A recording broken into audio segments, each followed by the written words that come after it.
아멘. 읽은 본문의 말씀을 중심으로 해서 오늘은 예수님을 만난 사람들 시리즈 두 번째 시간, 영혼의 목마름이라고 하는 제목으로 하나님 말씀 증거하도록 하겠습니다. 구약 시대에 예레미야라고 하는 선지자가 있었습니다. 그가 하나님께 부름을 받을 당시에 남유다는 나라의 멸망을 앞두고 있었습니다. 자기 나라가 멸망해 가는 이 시점에서 하나님의 말씀을 백성들에게 전하는 일은 예레미야 선지자 입장에서 굉장히 어려운 일이었습니다.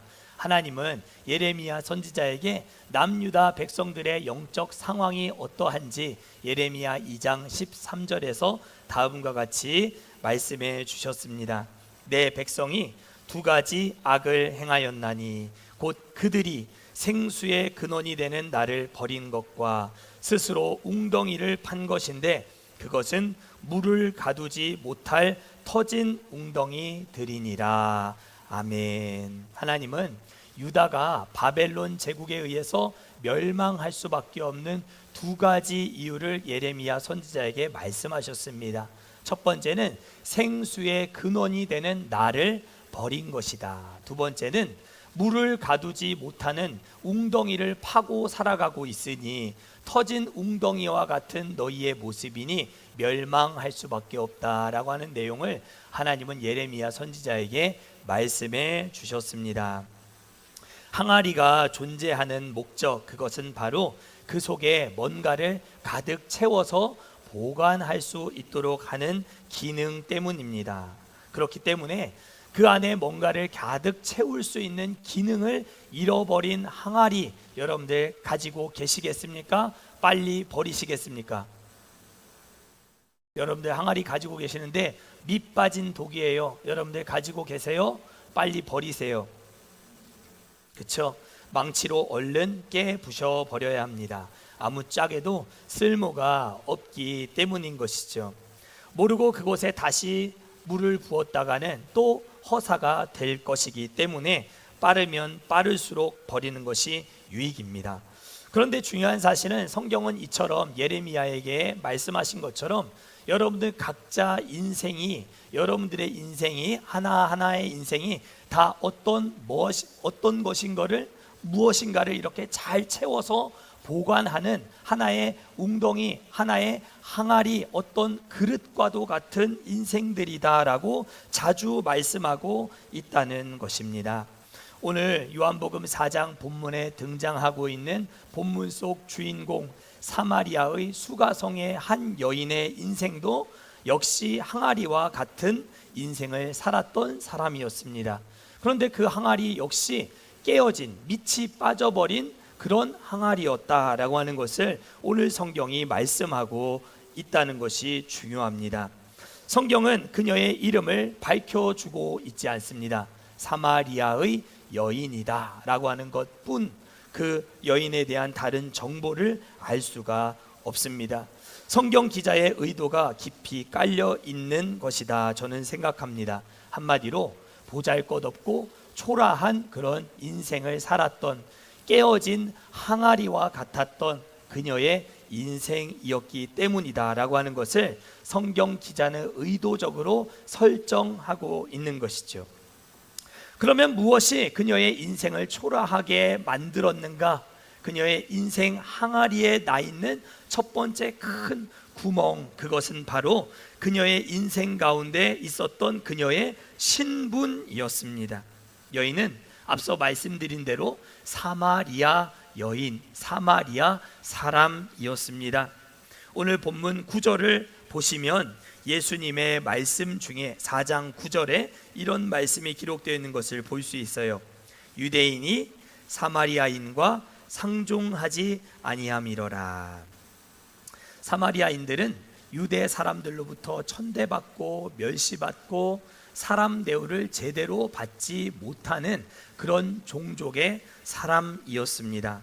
상종하다라고 하는 뜻의 헬라어 신크라오마이라고 하는 이 말은 어울리다라고 하는 뜻을 가지고 있습니다. 그러니까 유대인과 사마리아인이 상종하지 아니하였다라고 하는 말은 어울리지 않았다, 섞이지 않았다, 집단적으로 따돌렸다, 왕따를 시켰다, 이지매를 하였다라고 하는 뜻으로 우리가 이해할 수 있습니다. 여러분 혹시 어느 무리로부터 고의적인 집단 따돌림, 소위 왕따를 당해보신 경험이 혹시 있으십니까? 저는 서울에서 부교역자 사역을 하다가 가시적인 성과를 위해 무리하게 사역을 밀어붙여야 하는 일들이 많이 있었을 그때에 함께 사역하는 사람들로부터 집단 따돌림, 왕따를 경험해 본 경험이 있습니다.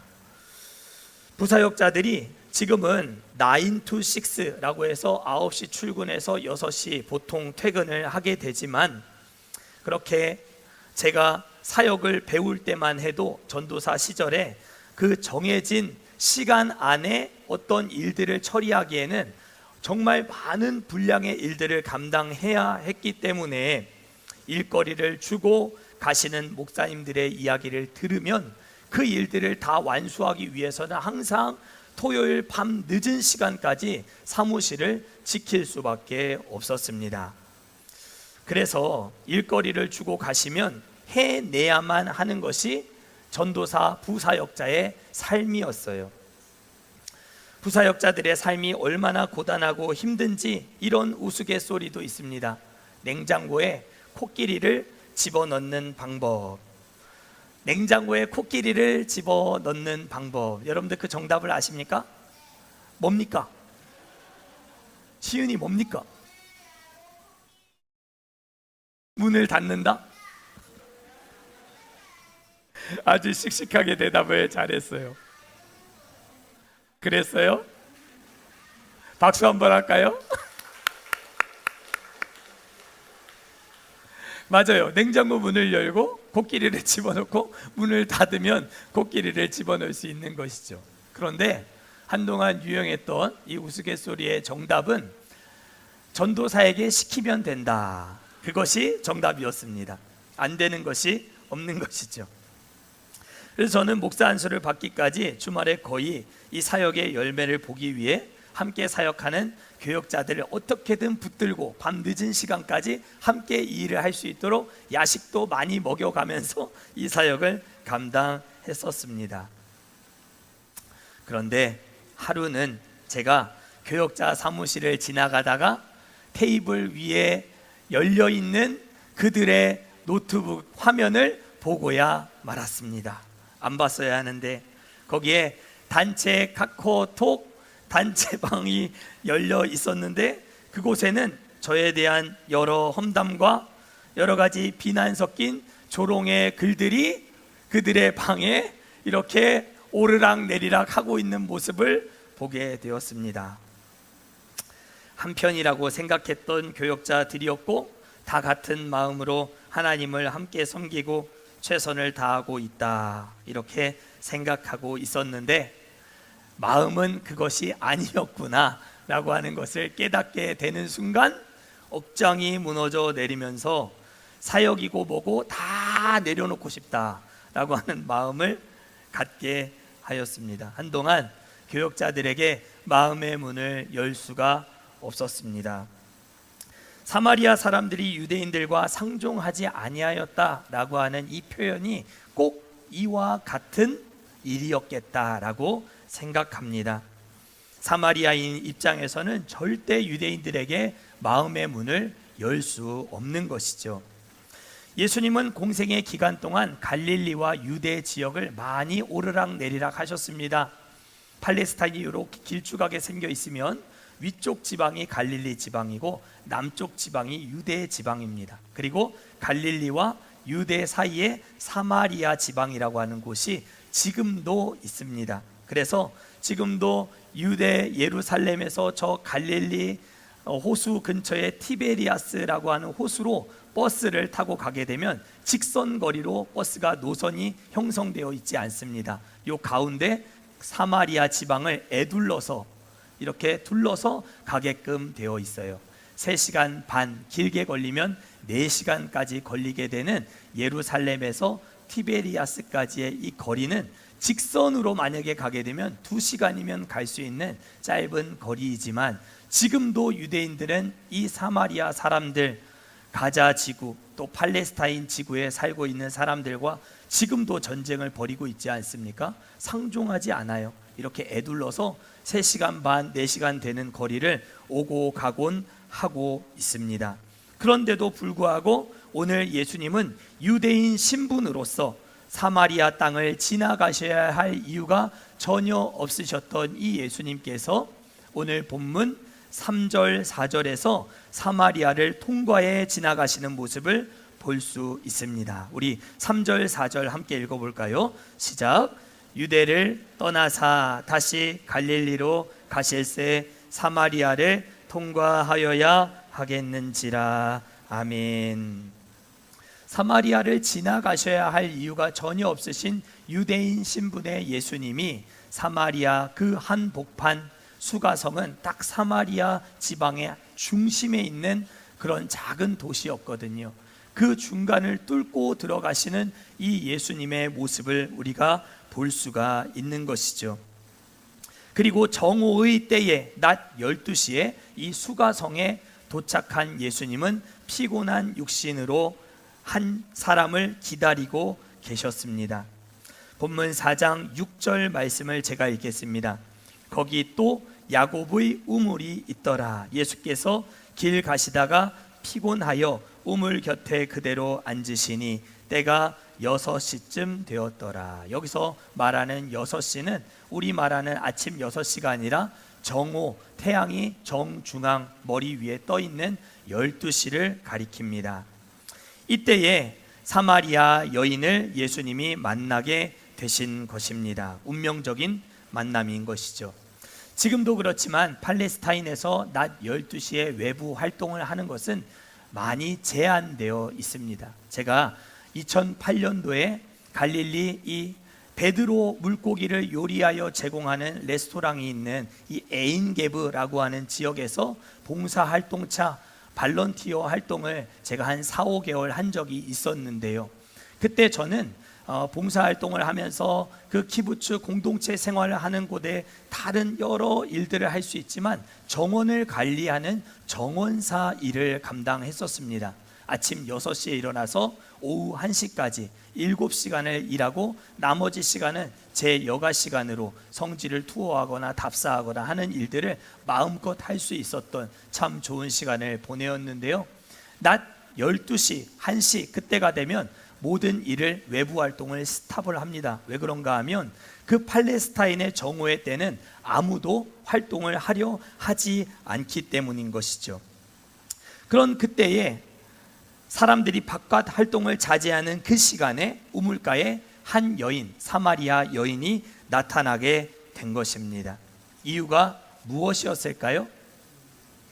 사람들을 마주하고 싶지 않았기 때문이었습니다. 사람들과 마주치고 싶지 않았기 때문이었어요. 우리는 이 장면 속에서 그녀의 인생 항아리에 크게 뚫려 있는 두 번째 커다란 구멍을 보게 됩니다. 그것은 바로 윤리 도덕적으로 무너져 버린 그녀의 삶이었습니다. 아시다시피 이 사마리아의 여인은 이미 5명이나 되는 남편을 가지고 있었던 부도덕한 과거를 가진 여인이었습니다.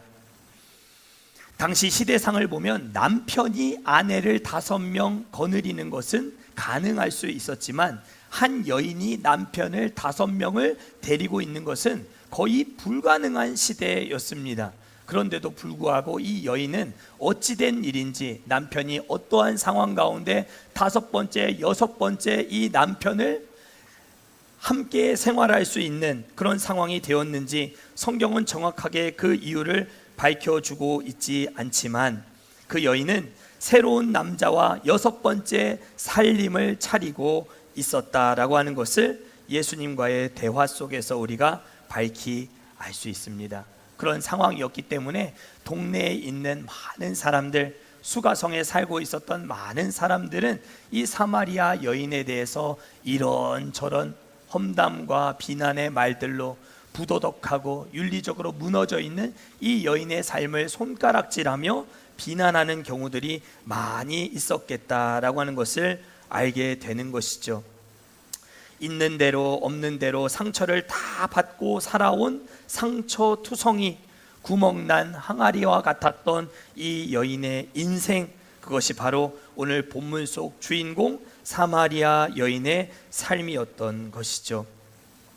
따돌림에 익숙해진 그녀, 험담과 비난의 말들로 거대한 구멍을 가지고 살아가고 있는 이 항아리 같은 그녀의 인생에 예수님이 불쑥 찾아오시게 된 것입니다. 그리고 여인에게 예수님은 대뜸 물을 좀 달라 이렇게 말씀하십니다. 처음부터 의도적인 접근이었습니다. 여인의 인생에 채워지지 않는 영혼의 목마름이 있다, 갈증이 있다라고 하는 것을 예수님이 다 알고 계셨기 때문입니다. 사랑하는 성도 여러분, 예수님은 전지하십니다. 모든 것을 다 알고 계십니다. 여러분들의 어떠한 어려운 형편과 처지도 하나님이 다 알고 계십니다. 지난 주 중에 사람들에게 받았던 상처와 아픔, 채워지지 않았던 인생의 목마름과 갈증, 하나님이 다 알고 계십니다. 물을 달라고 했을 뿐인데 이 여인이 굉장히 날카롭게 시니컬하게 예수님의 요청에 응수합니다. 당신은 유대인으로서 어찌 사마리아 사람인 나에게 물을 달라고 하느냐라고 하는 것이죠. 여인이 물을 줄 수 없었는가? 그것이 아니었습니다. 여인의 손에는 이 우물에 물을 길어 올릴 수 있는 물동이가 그녀의 손에 들려 있었습니다. 얼마든지 물을 줄 수 있었습니다. 그러나 여인의 말 속에는 가시가 있어요.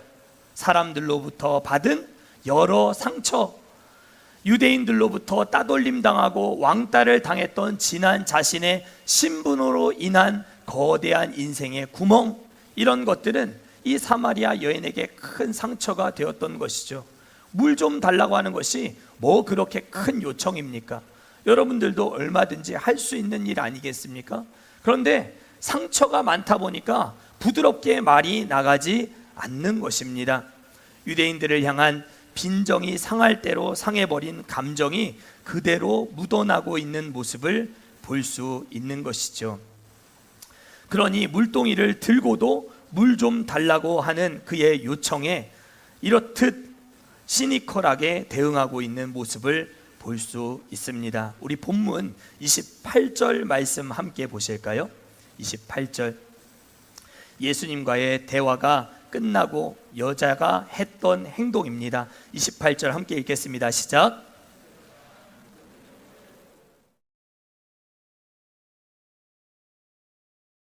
물 기를 그릇이 없다라고 하는 말이 거짓말입니까? 아닙니까? 거짓말인 거예요. 그녀의 손에는 물을 기를 그릇, 물동이가 들려 있었어요. 그런데 물 좀 달라 하는 예수님께 물 기를 그릇이 없으니 나는 당신에게 물을 줄 수 없다, 이렇게 말하고 있는 것을 볼 수 있는 것이죠. 거짓말도 서슴지 않고 하고 있는 여인의 모습을 보게 됩니다. 사랑하는 성도 여러분, 사람들에게, 성도들에게 말을 따뜻하게 하는 훈련을 여러분들이 하셔야 할 줄 믿습니다. 상처난 사람이 잘했다는 것 아닙니다.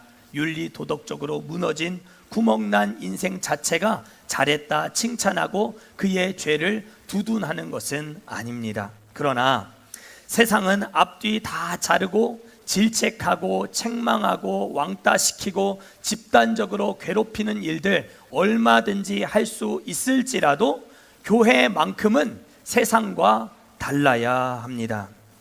믿으십니까? 교회의 영적 온도는 성도들의 말에 좌우됩니다. 왜 교회가 문제가 많느냐 이렇게 따지지 마시고 우리의 각자의 언행을 돌아보실 수 있기를 바랍니다. 생각 없이 내뱉었던 말 한마디가 많은 사람들을 실족시키고 낙심케 한다라고 하는 것을 저와 우리 모두가 기억해야 합니다. 그래서 따뜻한 말 한마디, 이 말을 통해서 상처난 사마리아 수가성의 여인과도 같은 우리 많은 성도들이 교회 안에서 회복되고 치유받고 살아나는 역사가 반드시 나타나야 할 줄 믿습니다.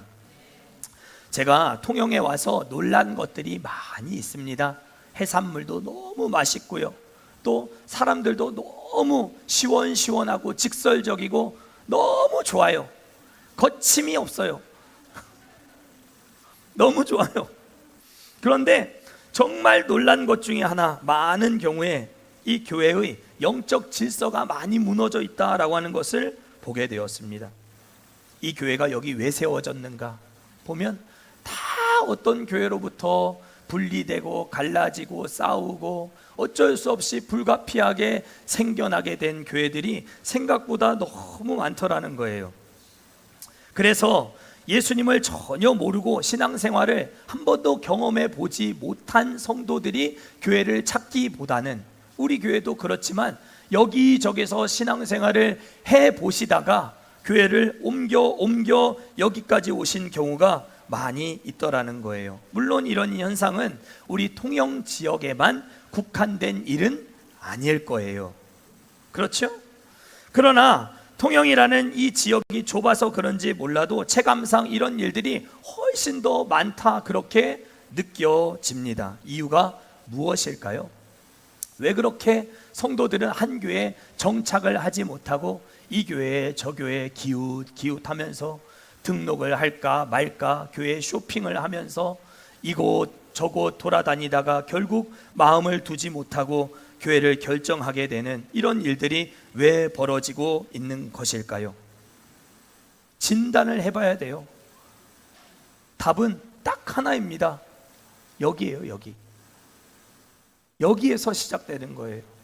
이 입이 하나님의 은혜로 제대로 회심을 하지 못한 상태이다 보니까 이 말 한마디가 성도의 마음에 크게 상처를 주고 스크라치를 내는, 핥히게 되는 역사들이 나타나게 되더라는 것이죠. 정오에 물을 기르러 몰래 사람들 눈을 피해서 혹여나 누구를 만날까 싶어서, 혹여나 이 물 들어가는 내 모습 볼까 싶어서 숨어 아무도 야외 활동을 하지 않는, 바깥 활동을 자제하는 그 정오의 시간에 몰래 부딪히고 싶지 않는 사람들 피해서 요리조리 다니고 있는 성도들이 오늘날 한국교회 안에, 우리 통영, 우리 특별히 꿈과 사랑의 교회 안에는 없을까요? 여인의 인생 항아리에 난 구멍들을 따지고 보면 모두 사람 때문에 생겨난 구멍 아니었습니까? 사마리아인이라고 하는 신분 자체가 무엇이 그렇게 잘못입니까? 사마리아 지역에서 태어났다는 것이 잘못입니까? 선조들이 아수르 백성들과 함께 혼혈 정책을 써서 피가 섞이게 된 것, 이것이 사마리아 여인의 잘못입니까? 잘못이 아니잖아요.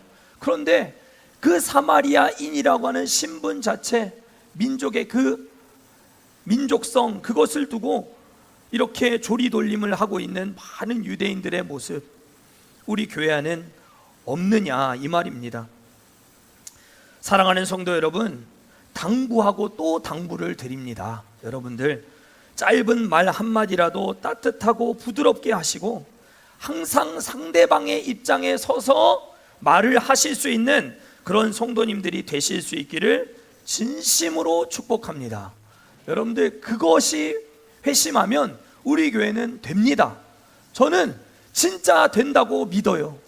여러분들의 입술이 진짜 예수님의 은혜로 회심하게 되면 우리 교회는 진짜 될 수 있다, 저는 그렇게 확신합니다. 하나님이 우리 꿈과 사랑의 교회라고 하는 생명수 근원을 통하여 지역에 죽어가는 소망 없는 구멍난 항아리와 같은 이 사마리아 여인과 같은 많은 영혼들을 우리 교회 안에 보내셔서 물로 생수의 근원 되신 우리 주님을 만나고 살아나게 하시는 역사를 일으켜 주실 줄 믿습니다. 두 주먹을 이렇게 불끈 두 주먹을 내세요. 할 수 있다, 하면 된다, 하자 이렇게 하는 거예요. 아시겠죠? 할 수 있다, 하면 된다, 하자, 하자, 하자. 아시겠죠? 우리 전도할 때마다 항상 하는 건데요.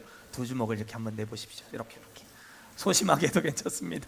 자, 할 수 있다. 시작. 할 수 있다. 하면 된다. 하자, 하자, 하자. 아멘. 여러분들 꼭 그렇게 실천하실 수 있게 되기를 축복합니다. 우리 교회가 소망입니다. 우리 통영 지역에 우리 교회가 소망이 되어야 할 줄 믿습니다. 상처난 영혼들, 아픈 영혼들, 인생에 구멍 나서 여기저기 아무것도 보관할 수 없는 기능을 잃어버린 저 망치로 깨워버려야 될 저런 영혼들이 우리 교회에 와서 하나님의 은혜를 머금고 보관하고 그 기능을 회복하고 살아나게 되는 역사가 나타나게 될 줄 믿습니다. 여인은 물 좀 달라 하는 이 예수님의 요청 앞에 시니컬하게 반응했지만 예수님은 여인에게 다시 이렇게 말씀하십니다. 오늘 본문 말씀이죠. 이 물을 마시는 자마다 다시 목마르려니와 내가 주는 물을 마시는 자는 영원히 목마르지 아니하리라. 아멘. 여기서 말하는 이 물이 누구를 가리킵니까? 생수의 근원이 되시는 예수님 자신을 가리킵니다. 이 물을 마시는 자마다, 눈앞에 있는 이 우물물을 마시는 자들마다 다시 목을 마르게, 다시 갈증을 느끼게 되겠지만 내가 주는 물을 마시는 자는 영원히 목마르지 아니하리라. 아멘. 여기저기 찢겨지고 구멍난 항아리와 같은 여인의 인생에 친히 예수님 당신께서 마르지 않는 생수가 되어 주시겠다 말씀하고 계시는 이 모습, 여러분들 기억하실 수 있기를 축복합니다. 혹시 상처가 나셨습니까? 여러분들의 인생은 어떠십니까? 여러분들의 인생 항아리에는 구멍 없이 잘 하나님 은혜를 보관하고 머금고 계신 상태이십니까? 절망하지 마시기 바랍니다. 낙심하지 마시기 바랍니다. 오해를 받아 어려움을 겪고 계십니까? 한탄하지 마시기 바랍니다. 사마리아 여인보다 더 하겠습니까? 예수님이 주시는 생명, 생수 다 공급받고 살아나고 살리고 살리는 여러분들 되시기를 축복합니다. 여인의 고백을 함께 생각해 보겠습니다. 9절입니다. 예수님을 두고 이 여인이 처음 만났을 그때에 무엇이라고 말합니까? 9절을 보면 이 여인이 예수님을 당신이라고 호칭하고 있는 것을 볼 수 있습니다. 그 여인이 11절에서 그 당신이라고 말했던 예수님을 주여라고 호칭하고 있는 것을 볼 수 있습니다. 그리고 19절에 여인은 예수님을 두고 선지자다. 그리고 마지막 25절을 보면 이 여인이 예수님을 향해 메시아다, 그리스도다라고 고백하고 있는 모습을 볼 수 있습니다. 여러분들이 처음에는 예수님을 당신으로 호칭하실 수 있습니다. 그러나 그 당신이 조금 시간이 지나면 주여, 또 선지자요, 또 혹은 그리스도요, 이렇게 고백하게 되어지는 역사로 이어져야 할 줄 믿습니다. 사랑하는 성도 여러분, 구멍난 항아리에 물을 채울 수 있는 방법이 있습니다. 혹시 보셨는지 모르겠는데 영화 닮아야 놀자 혹시 보셨습니까? 닮아야 놀자를 보면 스님들과 조직폭력배 패거리가 서로 항아리, 깨어진 항아리에 물을 채우는 일을 두고 서로 싸우는, 경쟁하는 장면이 나오고 있습니다. 이 깨어진 항아리, 아무것도 물건을 거치하지 말고 그 항아리에 물을 채우라, 빨리 채우는 자에게 이 절에서 머물 수 있도록 해주겠다라고 하는 형님 스님의 말 앞에서 스님 패거리와 조폭 패거리가 서로 붙게 됩니다. 다른 어떤 물건으로 구멍을 메우지 말고 물건을 채울 수 있는 방법은 참 어렵고 묘연한 일이었습니다. 그런데 극중 조직폭력배 대장으로 역할을 맡았던 박신양이라고 하는 배우는 갑자기 대원들에게, 조직폭력배 대원들에게 이 항아리를 들고 열심히 뛰기 시작합니다. 그 항아리를 들고 뛰어갔던 곳이 어디였죠? 생각나십니까? 항아리를 들고 열심히 뛰었던 이 조직폭력배, 이들이 항아리를 들고 뛰었습니다. 그리고 도착했던 그곳이 어디였습니까? 기억이 안 나십니까? 오래된 영화라 잘 모르시는 것 같은데, 이 항아리를 연못에다가 확 집어 던집니다. 그리고 그 연못 속에 뛰어 들어가서 이 항아리를 그 연못 깊숙한 곳으로 점점 밀어 넣는 일을 벌이면서 형님 큰 스님으로부터 너희가 이겼다라고 하는 말을 듣게 되는 장면이 영화 닮아야 놀자라고 하는 영화를 보면 알 수가 있습니다.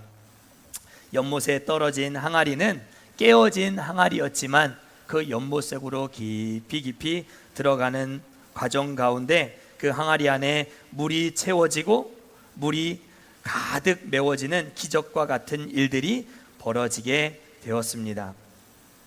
구멍난 항아리를 버리지 않고 그 기능을 그대로 살려서 활용할 수 있는 길은 오직 물 속에 들어가는 길뿐입니다. 깨어지셨습니까? 아프십니까? 신분 때문에, 나이 때문에, 혹은 직장의 일 때문에 따돌림을 당하시고 신앙생활을 하시면서 사람의 말들 때문에 깨어진 항아리와 같은 어려움을 안고 계십니까? 여러분을 항아리와 같은 여러분들의 인생을 예수님께 집어 던지실 수 있기를 축복합니다.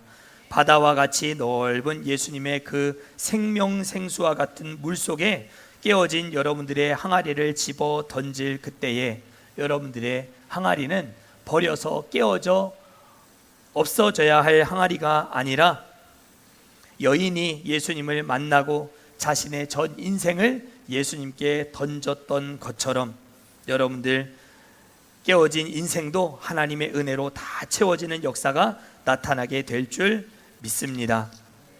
에스겔 47장을 보면 성전에서 흘러나온 물에 대한 예화가, 비유가, 환상이 나오고 있습니다. 성전, 거대한 에스겔 환상 속에 나와 있는 그 성전 안에서 동편으로부터 흘러나오는 그 물이 유다 백성들의 삶을 채워나가는 환상은 처음 그들의 발목까지 차오른, 또 그 다음 무릎까지, 허리까지, 그 다음 머리 깊숙하지 이렇게 차고 넘쳐서 건널 수 없는 강이 되어져 가는 환상을 보여주고 있습니다.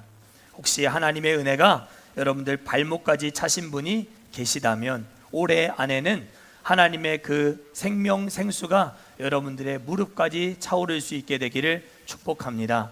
무릎까지 차오르신 분은 허리까지, 허리까지 차오르신 분은 건널 수 없는 강이 되어 여러분들의 인생을 둘러 덮게 되는 역사가 나타날 수 있게 되기를 주의 이름으로 간절히 축원합니다.